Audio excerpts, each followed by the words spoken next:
Hey, there you are, gorgeous. How are we doing? Can you hear me?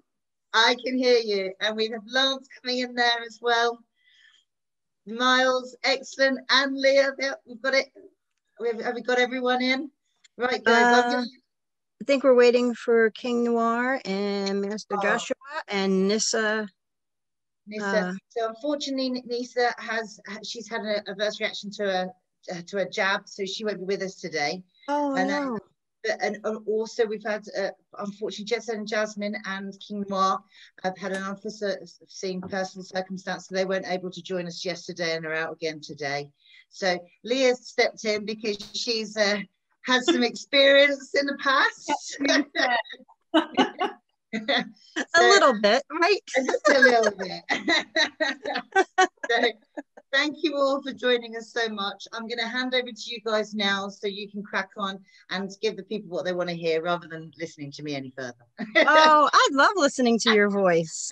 Well, much love, guys. I'll touch in before we finish, okay? Thank you. Alrighty. Bye-bye. It looks like everyone is here. Hi, Joshua. Glad you could join us. I think you might be muted. Yes. Hi. Hello, everyone. Hey, welcome. Miles, good to see you, brother. Good to see you. You two know each other. Yeah. A long time. I love that. You know, we're spread across the world, but it really is a small community. And I love that. When's the last time you two saw each other? Oh, it's been about 2 to 3 years. It was we had each other down in South Florida. That's nice. I love that so much. What I would like to say is thank you all to the panelists for being here and agreeing to do this panel. Thank you to everybody who's tuning in. And Pineapple, I think this is a wonderful event, this 3-day event that you're hosting. And I'm really grateful that you asked me to be involved. And I'm very grateful to the panelists for agreeing to be here. And intimacy through kink, I think, is a topic we all could probably talk about for hours. If we were sitting around a bonfire, this could go on for hours. We have 1 hour today. And let's have everybody introduce themselves, and then we can move forward with some questions that were posed to me. And I certainly would love to hear everybody's opinion on how intimacy can be facilitated through kink at I think, a much more profound level. So everybody introduce themselves, and then we'll move along. Who's gonna go first? Yes, please do. So I'm Leah Tanit. I should probably change my name on here. I'm the founder and president of Pineapple Support. But previous to that, I was a bondage model and fetish performer and a professional dominatrix. So I've probably been in the industry in that area for about 8 years, but I've been in the BDSM and kink scene for nearly 20 years now.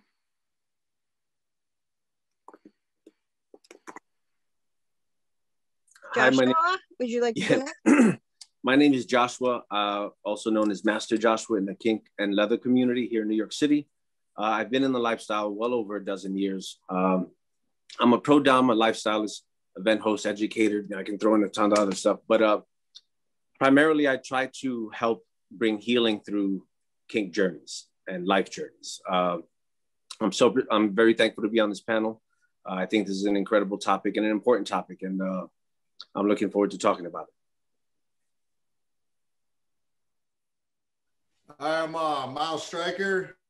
I'm a lifestylist and a professional dom. I've also done a lot of sub work in the industry.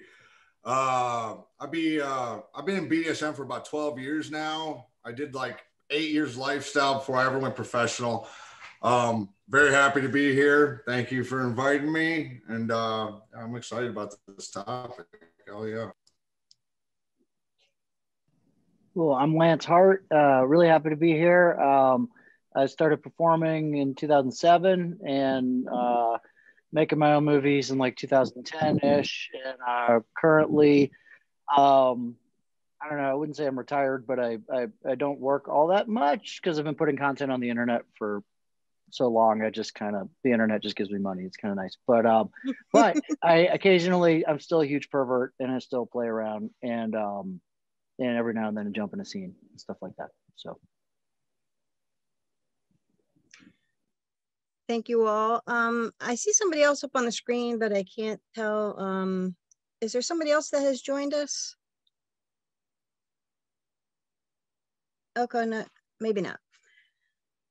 So I wanted to ask you all if you agree with this, because I sort of feel like these are the fundamentals of kink that leads us into intimacy where kink is concerned, that we're all coming from this very vulnerable place. And, you know, it can be very scary to access those parts of ourselves.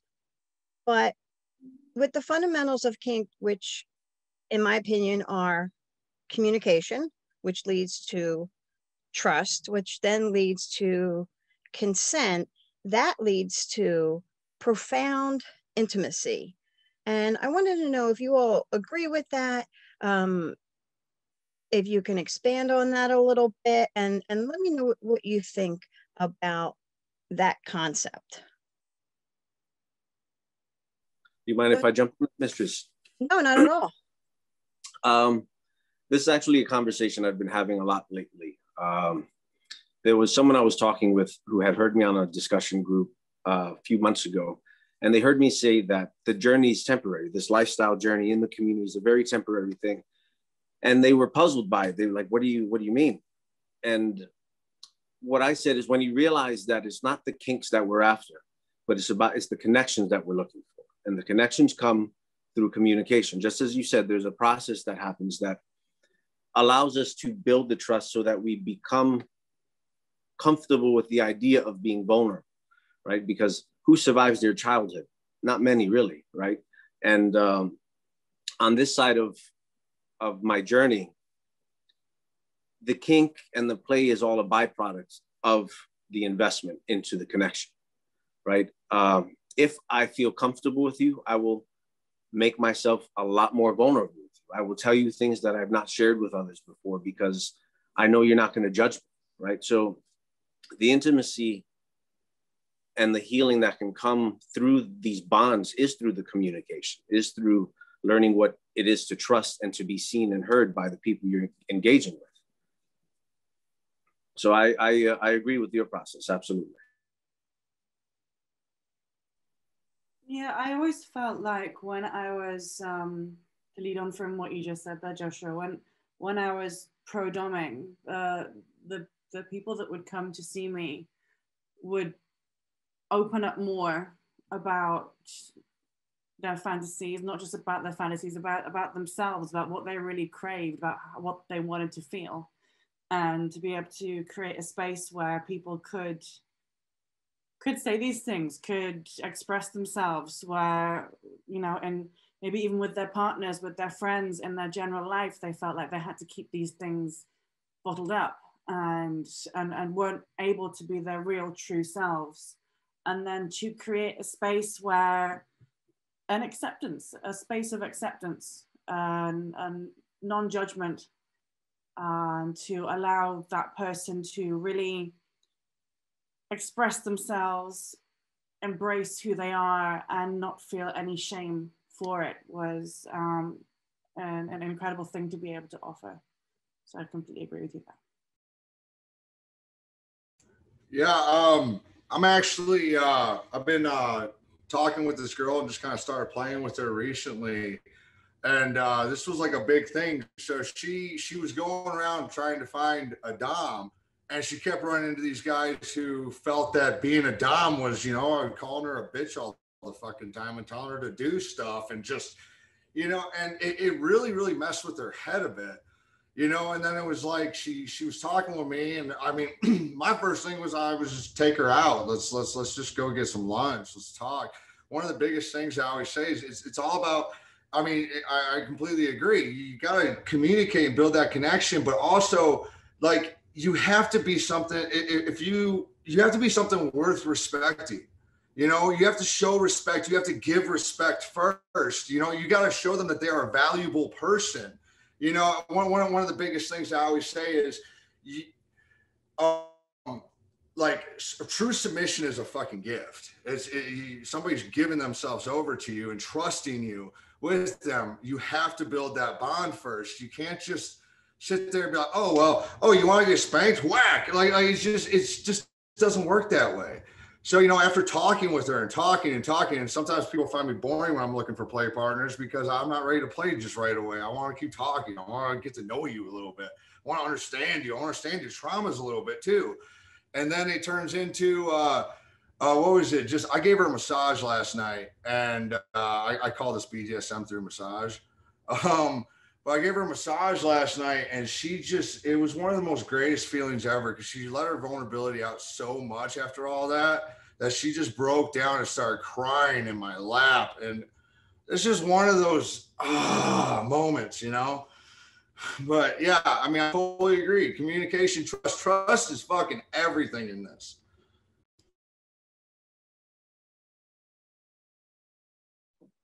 I wanted to jump in real quick, and I don't want to interrupt Lance, but I want to make sure we come back around to this point of what true dominance is. So if we could put a pin in that. Lance, I didn't mean to jump in front of you, but I think it's important that we talk about what was just said by Miles about the role of the true role of a dominant in kink play, and how that plays a big major role in trust. So I'm going to mute myself. Sorry, Lance, I didn't mean to jump in on you, my friend. No, that's all right.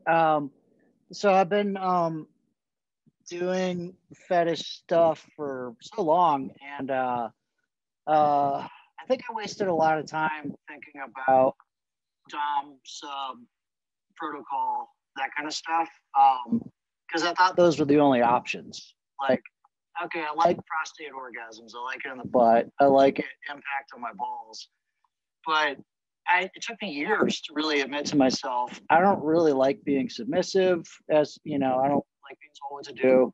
I hate playing Simon Says, like, yes, mistress. Oh, so you meant goddess. Sorry. And then, you know, like, fuck. Oh, why are you hitting me now? I don't want to play Simon Says. I don't like rope. I don't want to be tied up. I don't want to tie someone up. I have no interest in rope. And when I tell other kink people that, sometimes that fries their brain, because they're like, but you're Lance Hart, you're fetish, and I don't care about what kind of jute you have or shibari, this or that. And I'm not knocking that if people are into that, but I found the more I'm honest about that, the more other people say, yeah, I actually kind of hate being tied up too. I just thought we had to do that because we're kinky. You know what I mean? And like, I thought I had to want to get spanked and like say yes sir, no sir, all that kind of stuff. Like so the context has a lot to do with everything. So like if I'm paying for something slutty, whether it's I'm paying models to perform with me because I'm horny, or when I was single, like paying for like full service kind of stuff.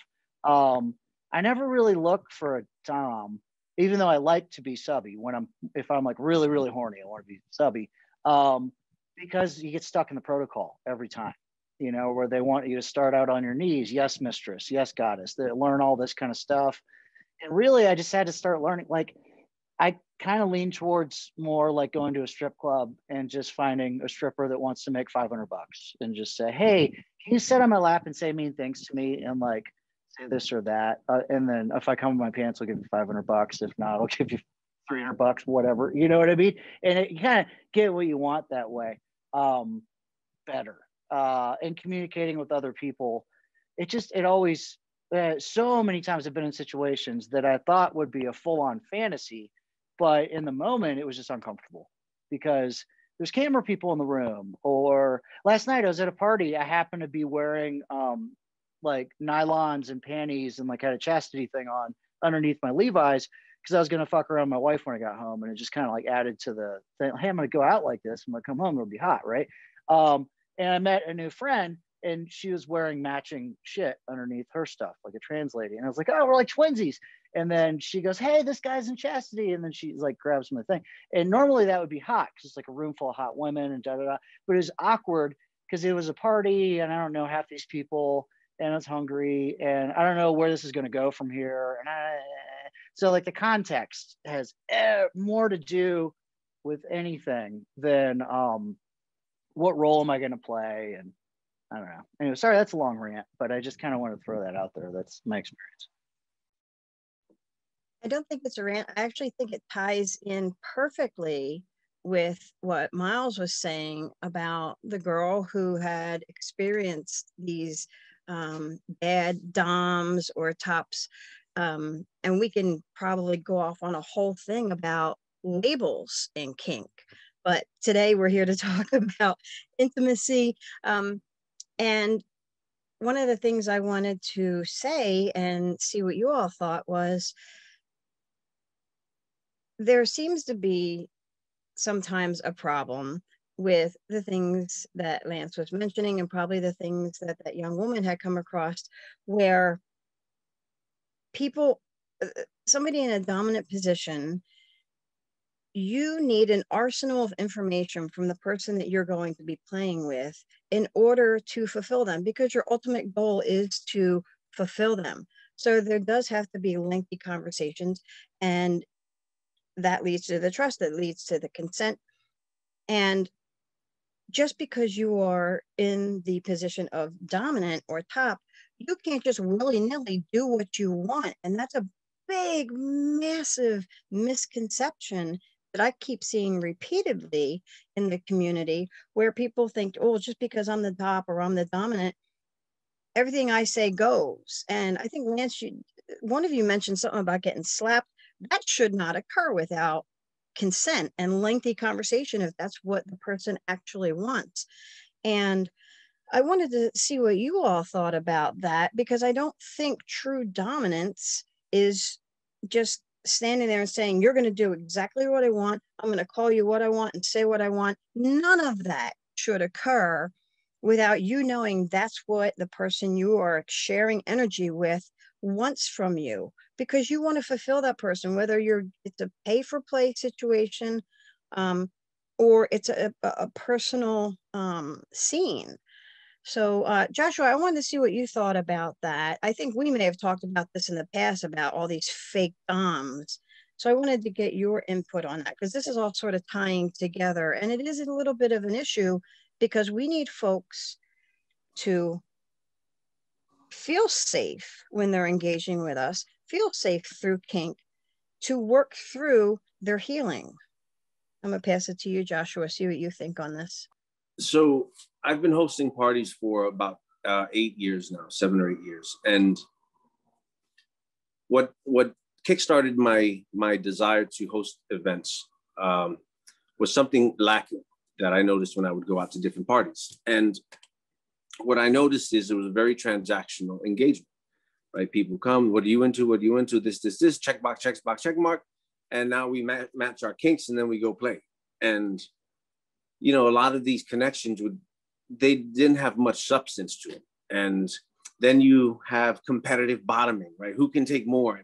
Just nonsense, right? So what was missing for me was people actually sitting and listening and talking, right? Tell me about yourself, because everybody's into something, right? We're all here for the same reason, right? To learn and to experience some shit. Tell me about yourself, right? So this is how I learned the trust process, the communication process. And what was highlighted through all that is that the mantra that the Kink Collective, my leather family, goes by is people before kink, right? And the idea is look at the person in front of you before whatever they're into. Because I guarantee 99% of people are into the same shit, just in different degrees, right? It's like everybody's into the same shit, right? You have the extremes, the sadists and the masochists and the real heavy power exchanges, but those are really, really, really small, right? 24/7, make believe for most people. It's a fantasy, right? A lot of the shit is role play. But look at the person in front of you and get to know them. Get to know them for what inspires them. If they have drive, if they have self-confidence, if they don't, right? If you invest into the connection, the play will come, right? So the idea of people before kink came because, as we had mentioned before, if you can build onto that trust, you're gonna experience, it's gonna come. In regard to dominance, which was the previous question, I don't approach a lot of the lifestyle as an MS or even a DS power exchange. I think of it more as student teacher, right? And the dominant is the teacher, right? And sometimes the dominant is the submissive, right? Because they're more knowledgeable, right? And that's where the teacher is teaching the student. And we have this whole big misconception that the dominant is supposed to know everything. I'll start, right? Where do they learn from? Sometimes they can learn from the submissive, right? And that's okay. It doesn't mean you're less dominant. It just means you're learning, right? So a lot of the power exchange, you know, it's about perception and perspective, right? What's your goal with it, right? A lot of times dominants are people who are afraid of vulnerability, right? Because that's about control. You know, where does the dominance come from, right? And introspection kicks in, right? Well, you got to sit with yourself. Do I really have the capacity to trust people, right? If not, why not, right? Subspace, I'm going to give an example, quick example. Subspace is something that has eluded me for years because I don't trust people to top me, right? So my mind is always on when I'm trying to be in that space, right? Only recently have I allowed myself to really start returning the investment of building trust through communication so that I can start to reach out into those areas. I didn't mean to go off topic, but I just wanted to jump on that one, Mistress. I hope I answered the question.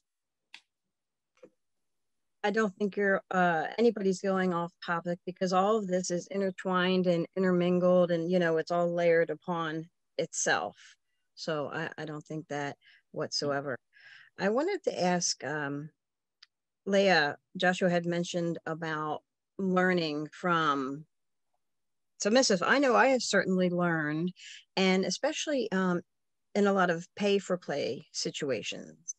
So I wanted to ask Leah, did you come across that a lot where you were learning and experiencing things that you hadn't, and you were actually learning from the person who was paying you to put them in a submissive position?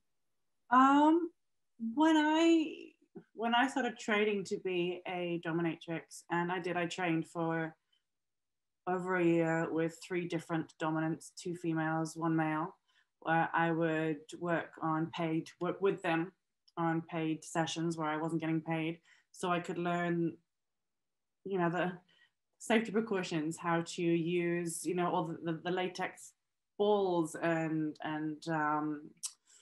oh God, the words have gone, the kind of sheets that you go into, you know, with all the breath play. So you learn where you can hit someone, where you can't hit somebody. So, and of course there were many an occasion where there are submissives, for example, at a play party that I'd see something happening or hear someone talking about something like sounding. There were some people talking about sounding. One of the dominants that I was training under was having the conversation. So me, of course, I want to try this. And one of the submissives there said, okay, I've got, you know, come, let's do this. Everyone can watch and the mistress can give you a lesson in front of everybody and talk everyone through it.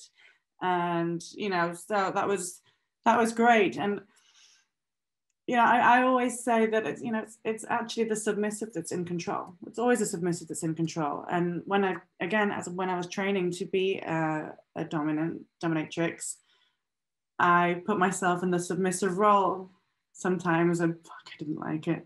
That giving, like you were saying, Joshua, that being able to just give over that power, particularly with if I'm in a sexual relationship with somebody and I feel really comfortable, I'm so happy to sub. But in a situation where like a paid situation, or even a friend that I'm just not in an intimate relationship with, it, I tense up and it feels so strange. And but having those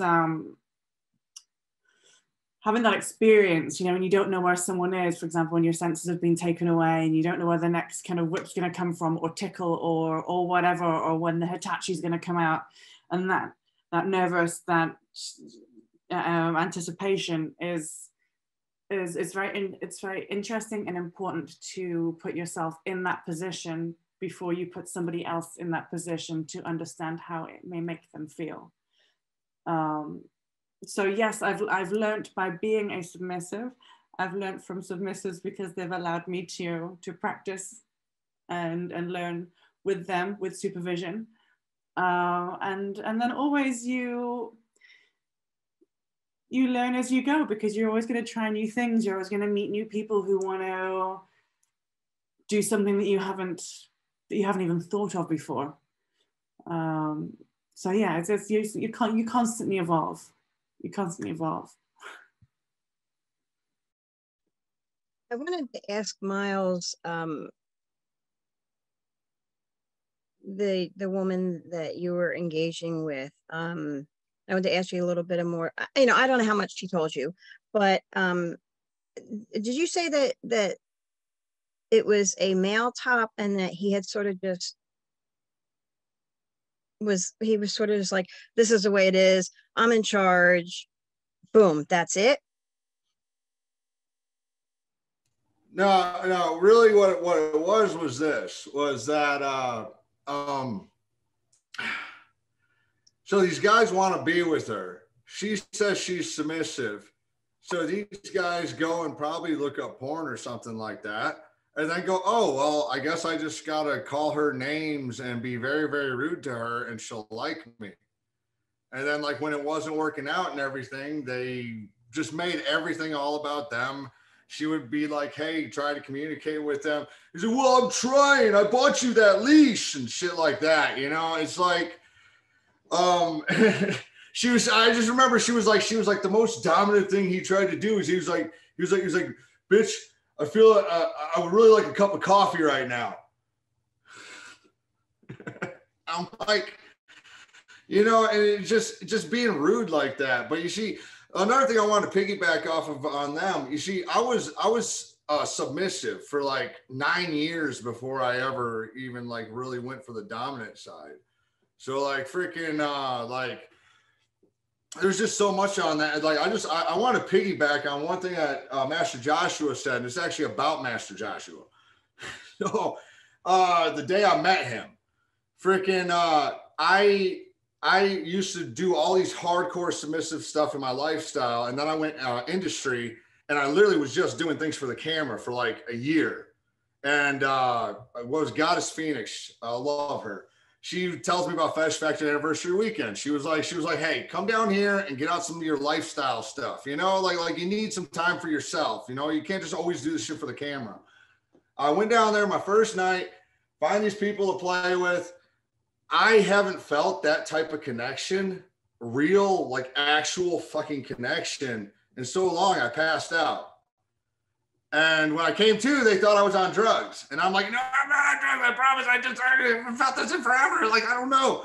And it really like made me feel like crap, honestly. So like that next night, I didn't go to the parties, nothing. I went down to a pool. I ran into this guy here, Master Joshua.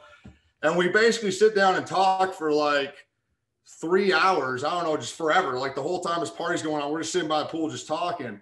And then decide to play together. And I'm like, well, I'm sorry if I pass out, blah, blah, blah. I'll never fucking forget this. That man can do whatever the fuck he wants with me, because I pass out. And I come to, I'm like, oh, I'm so sorry. He was like, I choked you out. Let go.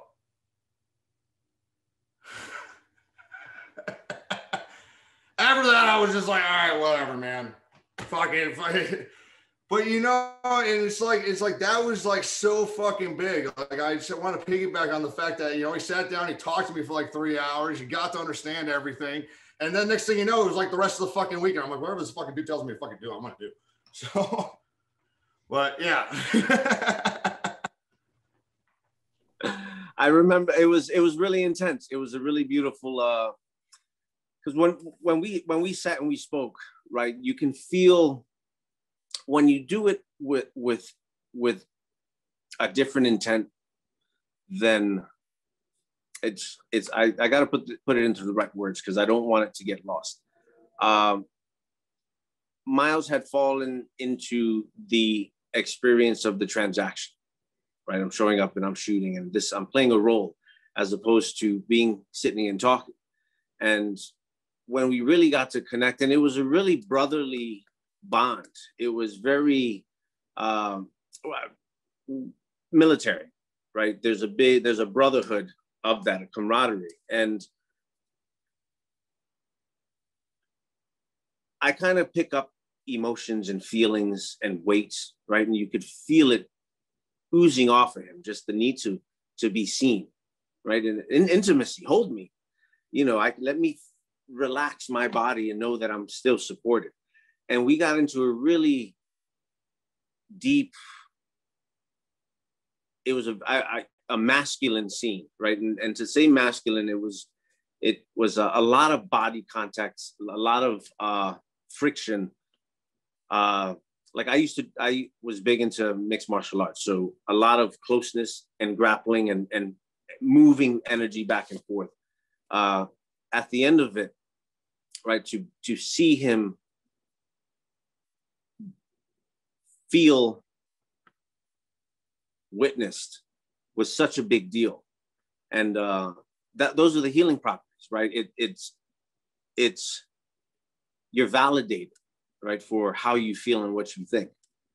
And when you get that validation, the confidence levels go up, right? And once you realize how powerful you are, how strong you are, everything changes, right? Who can tell you no? If you walk into a room and most of these people here don't have the courage to work past their shame, but you do, right? You are capable of communicating your fears with someone and making yourself vulnerable. And most people can't do that. A lot of people can't do that, right? But you can, right? It's a very empowering experience. Miles, did you feel empowered after that time you spent with Master Joshua? I was on top of the world. Yeah. I remember that. Then he texted me like after it was all over and everything. He's like, "Hey, anything you need, I got your back."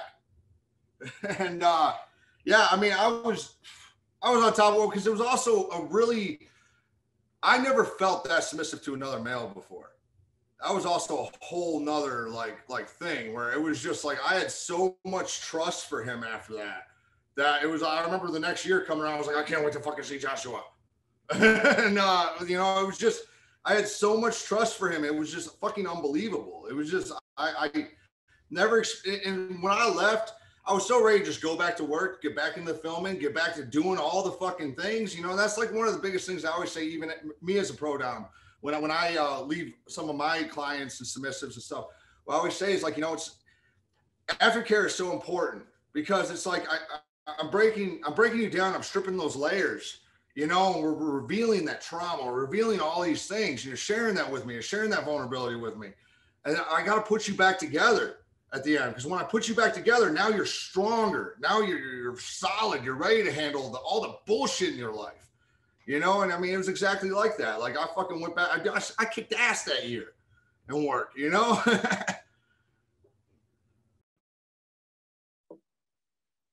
Lance, I wanted to ask you, when you were speaking about being honest with yourself and what you wanted and not falling into these protocols, those protocols are hard because everybody's protocols are so very different. And I agree with sometimes shedding that. And I was wondering if you could talk a little bit more of how that benefited you when you were more honest with yourself, and then you were more honest, speaking out as to the things that you knew that were going to fulfill you, and some of the emotional rewards that you got from that by accessing that vulnerability and accepting that, and then, saying, okay, this is what I want, this is where I am. And I was just wondering if you could talk to us a little bit more about that, because I think that's very empowering, what you were talking to us about.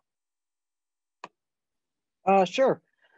So I had to, I mean, just for me, my kink, I'm very, like, identify sexually as, I guess, there's no other word for it, just a kink person, I guess. Like, I'm not that much into normal sex, but I have zero interest in being a dom or a sub, like I said before. I have no, when someone says, I'm a domly dom, biggest dom, I'm so subby, I need a daddy, my instant internal reaction is to not believe them and say, well, you say that, but I know you have a little bit of the other thing too. Because we all, I mean, I just haven't met anyone that's 100% one or the other.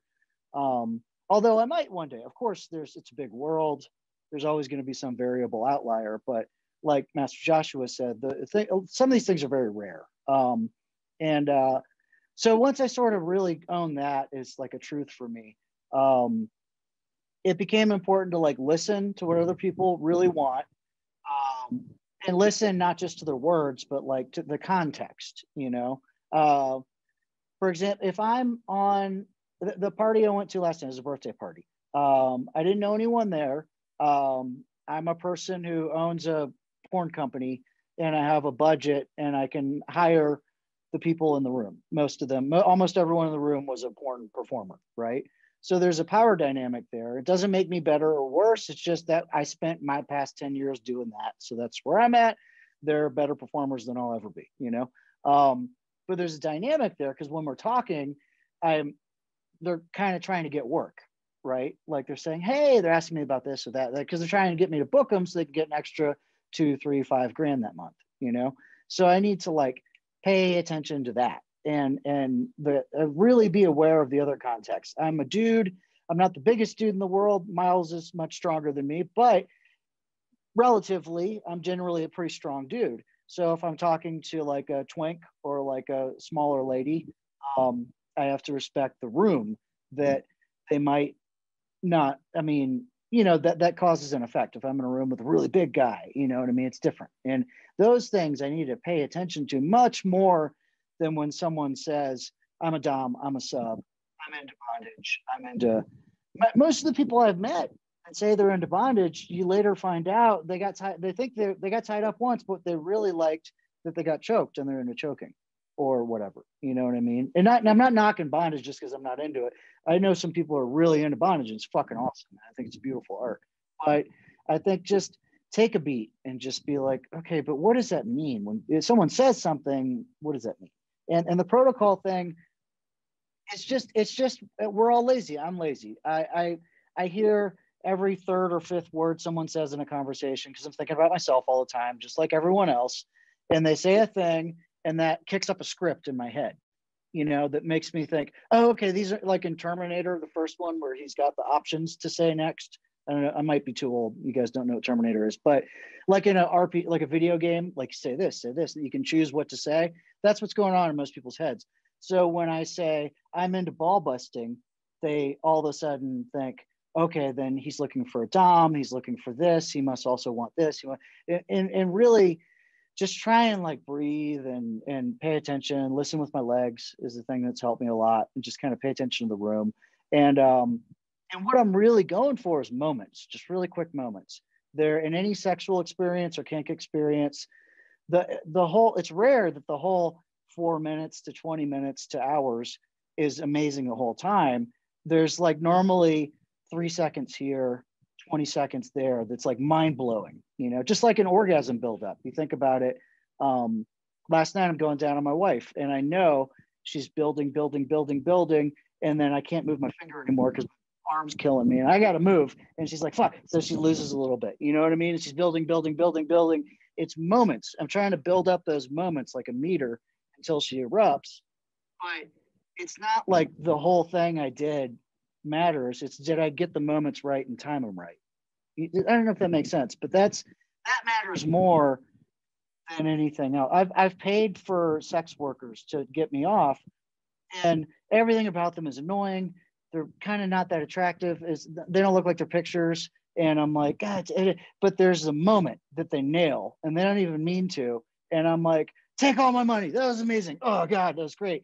Now I want to go home because you're kind of shady. You know what I mean? But like they nailed the moment. And that's like, I think if we're honest with ourselves, that's what we're going for. And we're going to have to take some on the chin. If you're going to play in the space and you're new, it's just something I've had to accept. I'm going to get slapped when I didn't want to get slapped.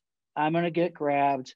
I'm a male, so I know it's very different for female presenting people, but I've been technically sexually assaulted more times than I could count, mostly by women, when I'm at events and they just think it's okay to sit on my lap and call me daddy and grab my dick, or I'm wearing fishnets so they can slap my ass or anything like that. If I pursued all of those legally, I'd spend all my time in court and fuck my life. You know what I mean? So just like, he's got to walk them off sometimes, but that respecting, sometimes you can't walk them off and it's totally okay. You need to go get help and legal help if you need, and to call Miles, he'll beat him up for you, you know, like do what you got to do. But it's like anything else in the world. If I get out there and play, I'm going to get knocked around a little bit, you know, and I need to know that and be safe. You know, if that's scary, find some buddies to go with you. Find someone to like not an escort, but you know what I mean? Like just know that no, if I'm walking into a place I've never been before, it's just not 100% safe. So like, just to kind of put that out there, because I've just had, and I've also had amazing experiences with people who literally sexually assaulted me and broke my limits 5 seconds before that. And then, like I said, they nail the moment and I'm like, hey, you're cool, you know, and then 2 weeks later, I'm like, I feel like assaulted. They suck. You know what I mean? And processing all that is a thing, you know? So that's all I got. It's the moments, you know? I do know, and I've heard, it's funny that you're mentioning about the rope, because I have heard, you know, people call them rope bunnies, but I've mostly heard this from the girls who enjoy the bondage, saying, you know, I enjoy it because it's slow and it's intimate, and you know, all different parts of my body are being stimulated by either their hands as they're doing the rope, or the rope itself. And it's a little ho-hum. But then there are these moments where maybe something just, you know, the rope touches them in the right way, or maybe, you know, their skin touches. And I think a lot of kink is like that. And in those down times, it offers us the opportunity to be in a space of like mindfulness, where you're being present and you're being aware of everything that's going on around you, and you know, letting other things drop off. And I think that's one of the things about kink. And then absolutely subspace. I don't know who brought up subspace, but can we talk about subspace a little bit? How wonderful and healing that can be. Joshua, our friend Lydia up there in Allentown, she swears by this, that subspace for her helps with her fibromyalgia. And I was just wondering, have you ever heard anything like that up your way in New York? Actually, there was a question in the Q&A. There's two questions in the Q&A. I wanted to ask 515 if they'd be willing to come on and talk about it, because that seems like it needs a little more explanation. But this question actually ties in with, have you had any experiences with your kink journey, especially during these COVID times, where you've had success in healing through kink? So this also comes into that, right? I have someone who I see pretty regularly who, when COVID came in, you know, people took it differently, right? 2 months in, I got appendicitis, right? I had to go and it was taken out. It was horrible. I felt like I was dying. It was like horrible. If you've ever had food poisoning, this is like food poisoning times 100, right? It's like horrible, horrible. They had me on Oxy. That shit was killing me. It was worse than the healing process. Marijuana, I went from a proponent to an advocate because of it. It was like huge healing properties. Anyway, so I was in a down, I was depressed. sad. Everything was bleak, you know, end of the world, pandemic, everything shut down here in New York. New York was affected greatly by it, right? It was shut down. The city has yet to bounce back from it.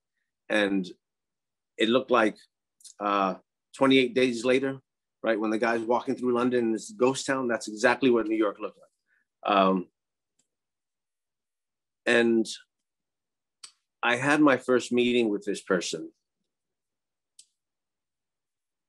And the chemistry and the energy exchange that came from it removed that haze away of depression, anxiety, right? Because there's the anxiety there too of there's no work, what's going to happen? Oh my God, you know, so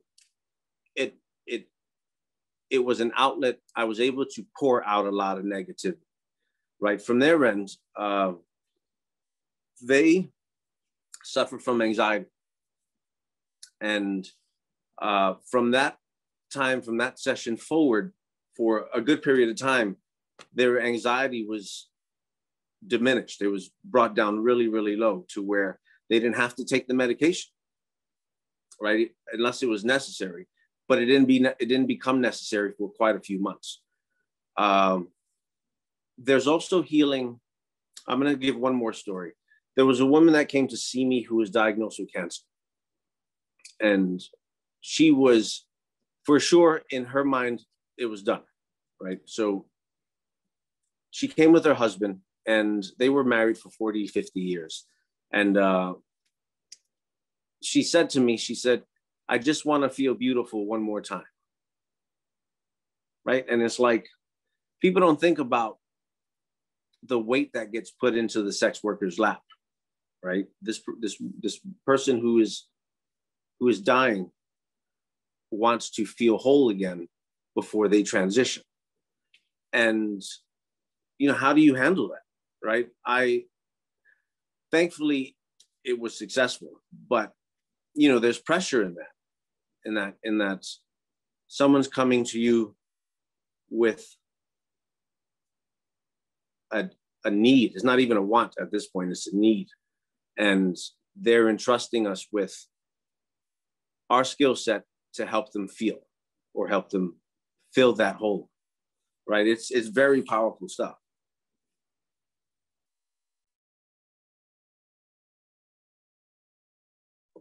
I remember you telling me that story, and, you know, a lot of us that do professional kink work in any capacity, we're not technically, you know, therapists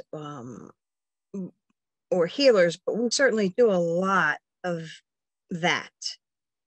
And it was making me think about Leah saying that, you know, clients were coming to her, and we've all had this, where they couldn't access or express their true selves and who they are with those closest to them.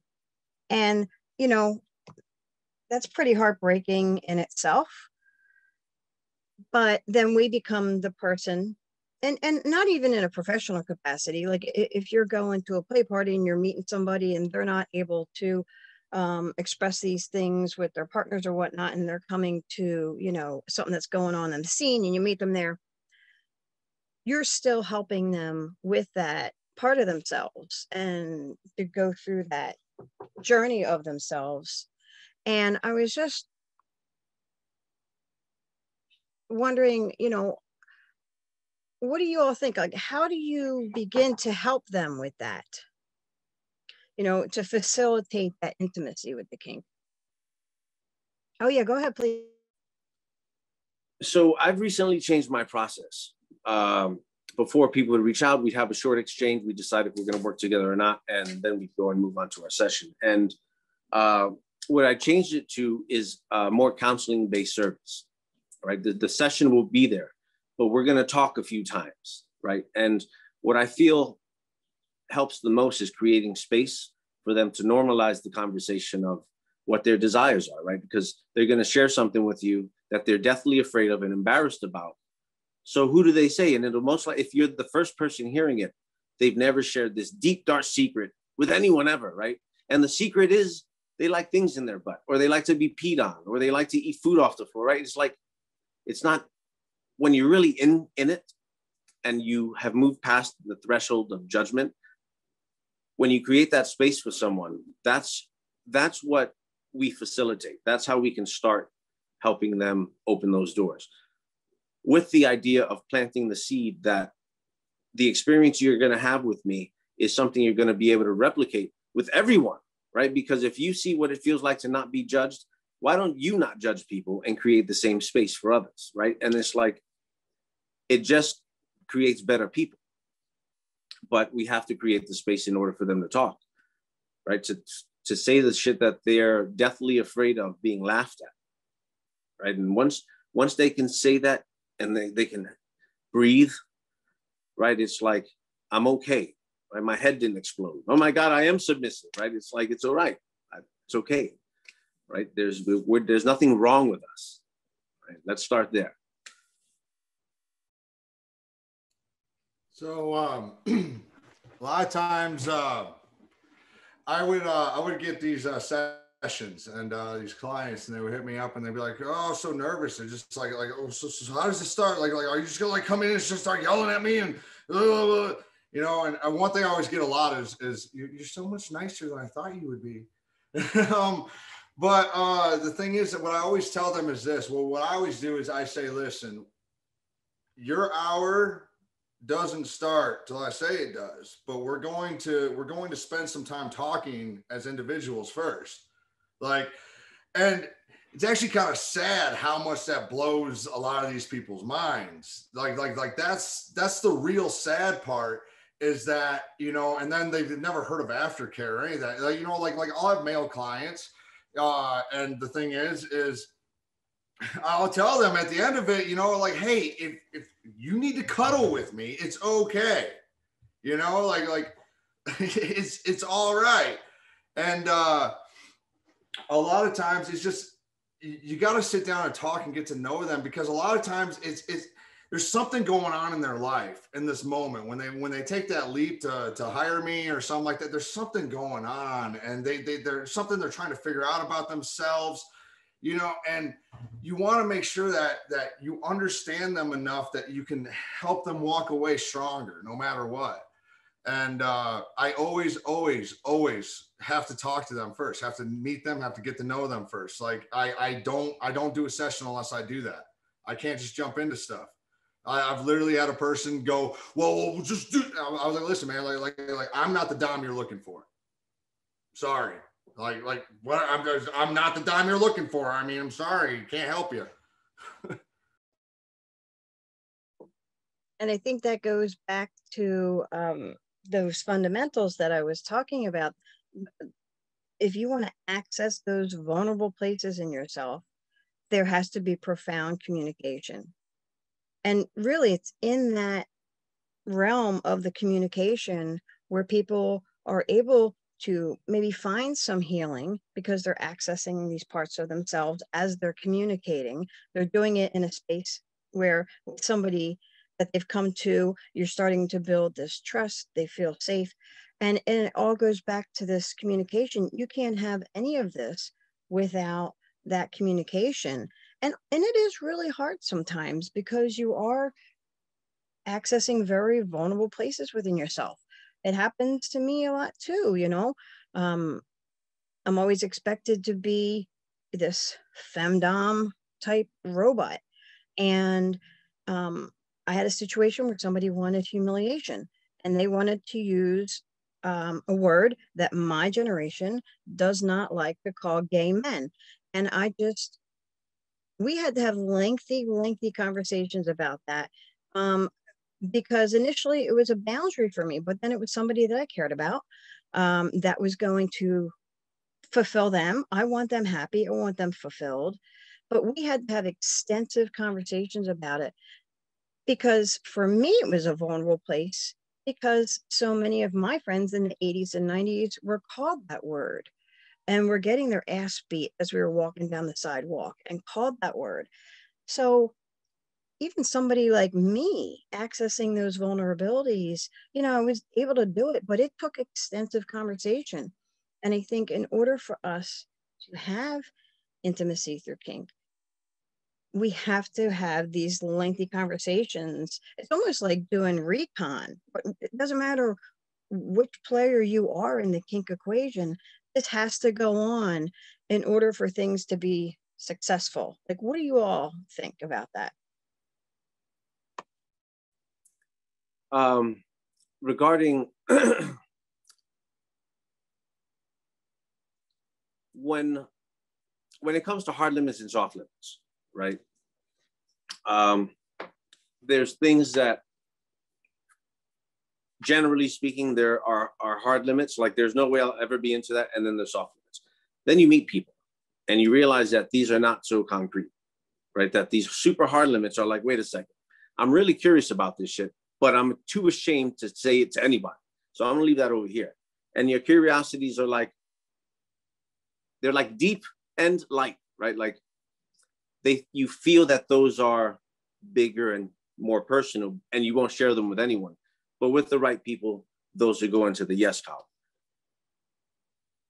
Then when you really connect with someone and you feel that you can express yourself, that you can really say, yes, I'm into that, or no, I'm not into that, openly, right? Those hard limits tend to come into the soft limits, right? Because there's, and this revolves around like water sports or fisting, or in some levels of humiliation and degradation, where you get uncomfortable with the idea, but you really desire it, right? And how do you access that, right? You have to talk about it, right? If in order to get into these other rooms of your identity, the further rooms of your identity,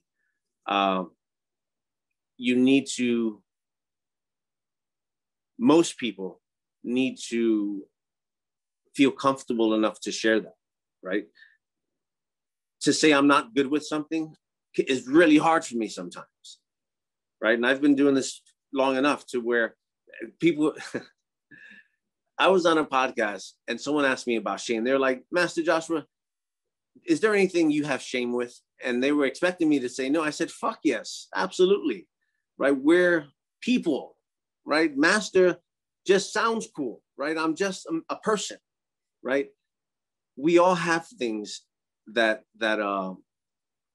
we carry, and to be able to communicate it lightens the burden, but we have to be able to. So to say no, I'm not, or to even push those boundaries like you did is really impressive, and not a lot of people will do it, right? But that's fantastic. Can I add a little more to that? Absolutely. And then if we have any questions, we should get to those. I can't seem to access it. This is in a response to a question that's in. Oh, good. Because I think we have just a few more minutes. That would be great. Yeah. I'll read it out real quick. Okay, good. What happens when you share your kink with someone for the first time and they embrace it only to use it against you later and try to ruin your life, right? One, that sucks. I'm so sorry that happened to you. There's malicious people out there, right? In this lifestyle, in this community, it doesn't remove bad people. It doesn't remove sour relationships. It doesn't remove risk, right? How much time are we investing? How much really trust a person? That's a gamble, we'd say, right? But there's different perspectives to approach it, right? You can lean in with it and say, but not blindly, right? Do litmus tests. Make sure that what you're giving is what you're receiving, right?